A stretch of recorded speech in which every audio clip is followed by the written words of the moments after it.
there, Arttubers. Welcome back to the channel. My name's Steve. If you're new here, I'm a full-time fine artist who does tutorial and demo videos on my channel. And today it's October, and that means Inktober. I'm going to be doing this drawing for you using my Noodler's Golden Brown, which is a brand new color to me. I've never used it before, and of course my trusty Sailor fountain pen with the ultra chic Fude nib, which just means that somebody screwed up in the factory and bent the nib up, and they want to sell it as a high-class nib. All right, well, that's not true. It's supposed to look like that. It gives you a very thick and a nice thin line. You don't have to pay for a ultra flex nib. So let me go ahead and ink this thing up. I'm going to go and stick it in there and hopefully draw some ink up without knocking the bottle over and spilling it all over myself. You can always tell a fountain pen user, the more ink they have on the fingers, the better they are at using a fountain pen. All right, well, that's not true either. There's my photo reference. It's in my Pinterest. I'll go ahead and put a link for it down in the description. Now, I had originally done this in a different video. Here's my original sketch, but my big old melon of a head was in the way, so I'm gonna redo it. This paper that I'm using is just a inexpensive journal paper that I've tinted using instant coffee. And there's lots of videos on how to do that here on YouTube. Let me know if you want to see how I do it, but super simple. So I'm just going to go ahead, and I'm not worried about getting this. In fact, I don't want this to look exactly like the picture. I want it to be a little more stylized. And so I'm just going in and mapping things out generally where I want them to be, but not worried that if that's not exactly the right place, I can go ahead and move things because, you know, that's the way this technique works. I could title it the really sloppy way to draw but have a lot of fun technique, and, you know, I could become the next Bob Ross. But honestly, I look terrible in a fro, so let's move on.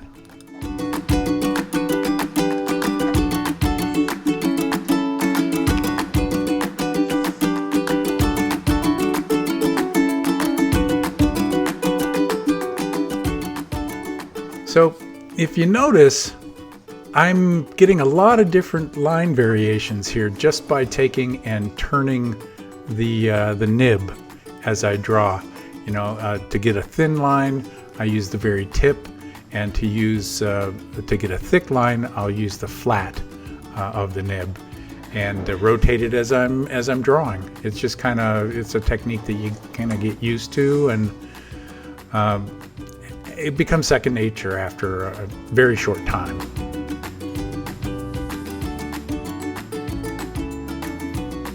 For about 2 minutes, I did think about putting a top hat on this guy and a nice bow tie. I'm not sure why. I just feel like he really deserves one.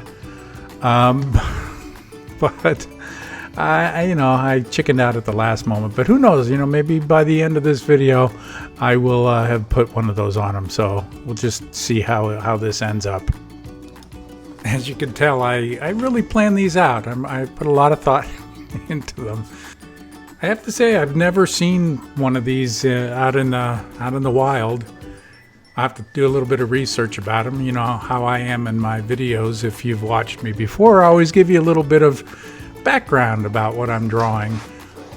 So let's just see what we can find out about them. We have lots of little eastern fence lizards here in Prescott, Arizona, but none of these guys.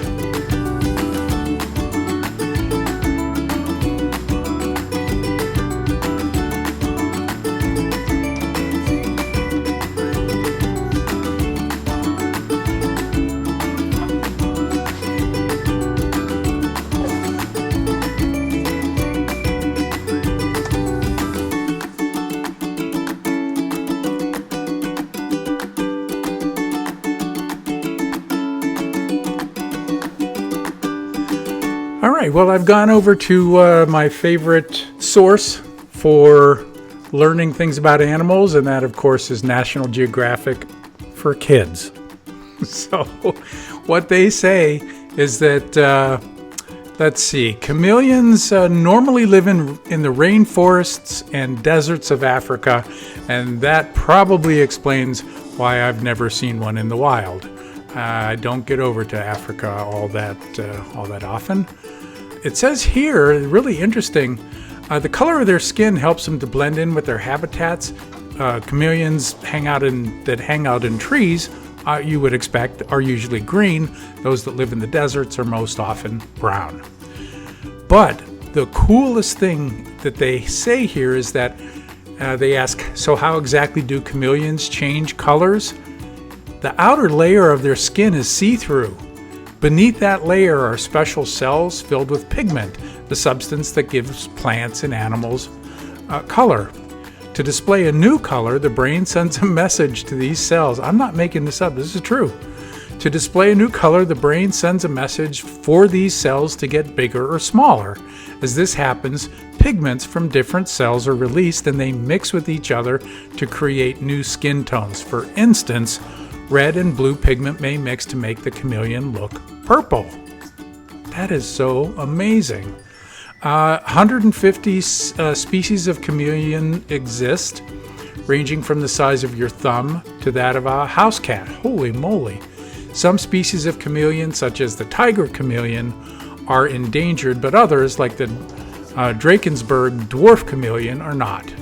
No matter their differences, all chameleons have a prized pair of eyes.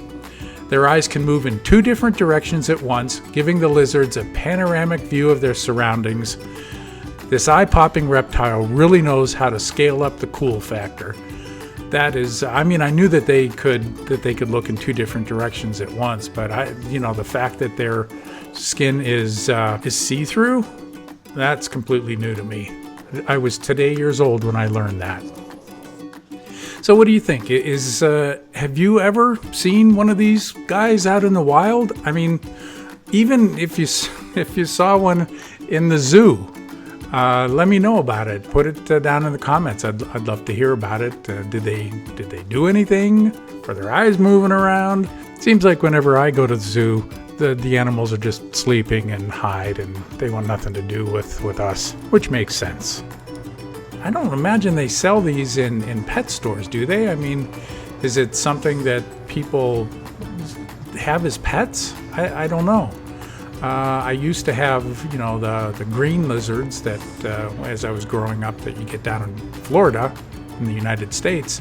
Those are pretty popular. I enjoyed having them, but the poor guys, probably would much rather have been out in the wild than, in my smelly bedroom growing up. But anyways, I'd love to hear from you if you've seen one of these and what your experience was. So let's get back to talking a little bit about the drawing here. One of the things that surprised me a little bit about this ink color, because if you saw the first drawing that I did, I used the same color, and it was on a white paper, but it was much darker than this. And so I'm starting to get a little bit concerned as I'm drawing here that maybe this isn't going to be quite dark enough for me, and I may have to go over it with a second color, which I end up doing ultimately. But at the moment, I'm just kind of realizing this is kind of a tepid drawing here, and I may need to go to plan B.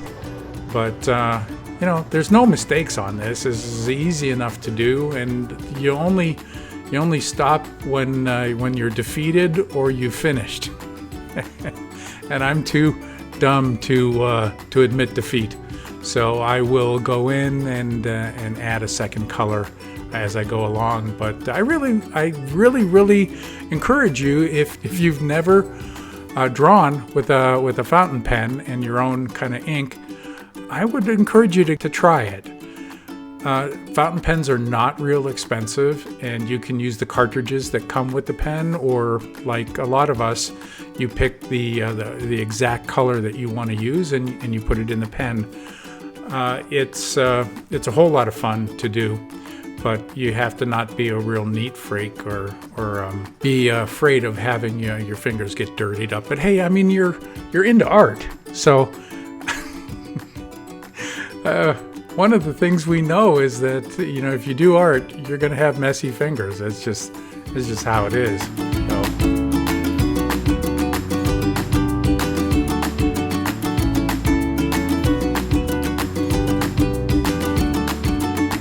As I'm drawing here, I'm putting a little dimensionality to the tail, so it's not just straight. I have it kind of turning there, and adding some hatching in there to get a little bit of. You don't want to overdo it, but you do want to get a little bit of dimension. And the cool thing about this color, this Noodler's golden brown, is it has a little bit of that look as though it were a Leonardo type drawing. The old masters, and I love that look. I grew up with it. It's probably why I draw the way I do, rather than using a lot of smooth pencil. I'll give my hatching. It's just the way I've always drawn, and probably not going to change it. I really don't care to, anyways. But you can see that I'm going back over here and thickening up the outline. You use, like I said, the flat edge of the Fude nib, and every time I go over with another pass of ink, it gets just a little bit darker. So I could just continue with this one color, but I thought, well, let's just see what it looks like with the secondary color. And coming down to the end here with this first color, I didn't want to over model it. And boy, as I'm looking at the log that he's on, it appears that I was heavily influenced by Frank Frazetta growing up, and just the way he would draw his knobby, swamp-like trees. Boris Vallejo would do the same thing, so I probably spent way too much time looking at their work back when I was in high school and college, and it just influenced me to draw my trees that way and give them a little bit of interest. So, and this drawing would not be complete if I didn't put a bunch of flying insects around him, as though he's deciding what kind of fast food he's going to have for dinner. Nothing too detailed, just put him in there, give him a little bit of a flight path, and we'll put an outline around these guys, and maybe I'll draw a few flowers down in the grasses in the bottom there.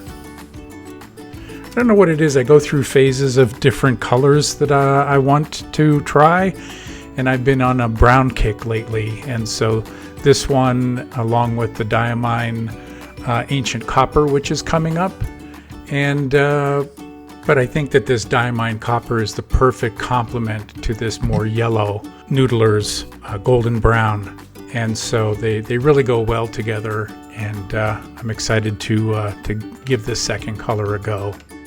And that's how it looks with the first color. Let's go on to the Diamine Ancient Copper. All right, so this is what the bottle for the Diamine Ancient Copper looks like. It's catching the light there, but I'll turn it here in a moment. And I think it's a 80 milliliter bottle. I'm not exactly sure, but it'll last an awful long time. All right, excited to get started and get this second color in there. Uh-oh. Well, hey, that kind of stuff happens. But I will say, if it's gonna happen, that's the place to have that splooch happen, down in the shadows. And so we'll work around it. We'll fix it. Well, okay, we won't fix it, but we'll be able to hide it. Now, that was not the fault of the fountain pen. That was the fault of the fountain pen user. I just did not wipe off the nib well enough, and there was still a little bit of ink there, and I paid the price. But hey, we're gonna fix it. We're all gonna be happy by the end. It's gonna be okay. Don't worry, be happy. So You can see how nice and deep reddish brown this color is. It's going to work really well with the Noodler's Golden Brown. So this is not a Fude nib. This is a regular medium nib that's in my TWSBI Eco. I don't need to have the Fude nib for finishing and doing this second layer. It's going to work just fine with a regular nib. You know, get things working a little bit better and a little more detailed. I can do everything I need with a regular medium nib.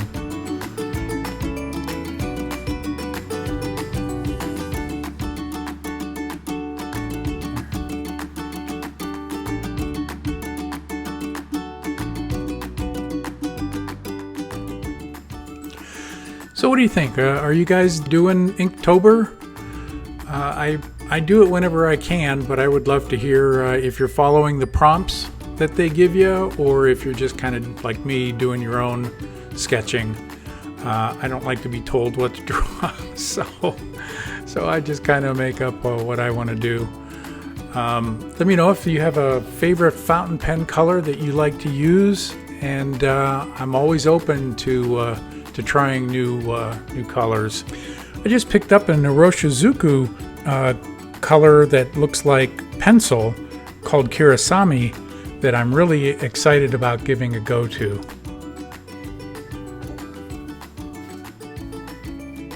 Anyways, just to finish up here, we're going to go ahead and use my Jelly Roll white pen and put a little bit of highlights here and there.